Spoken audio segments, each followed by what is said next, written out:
Today's genealogy storytelling is part 2 of Family Tree Turds. I am sticking with Louis Crofts as the turd of choice because there's just so darn much going on with him.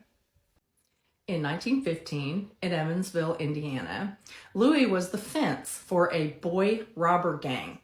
The boys were between 20 and 22 years old. They broke into stores and railroad cars, stole merchandise, and then they stashed it in a cave along Pigeon Creek. It was sold to Louis for very cheap, and he then marked it up and sold it on. His cover business was a hamburger stand that he ran on Shanklin Street, which was about 500 yards from Pigeon Creek.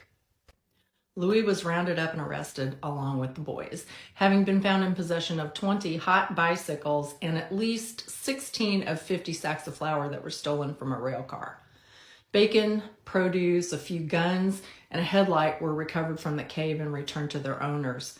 Louis was 42 years old, and he was old enough to know better. This guy couldn't keep from merely getting himself in trouble. He dragged his family into it too. In March of 1924, the property in the name of his 82-year-old widowed mother, Caroline, was seized and auctioned because Louis had defaulted on the mortgage promissory note.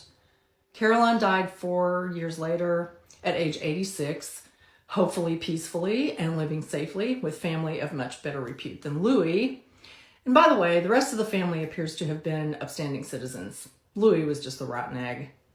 The sad ending on this 3-part series for this particular family tree turd will be coming up soon.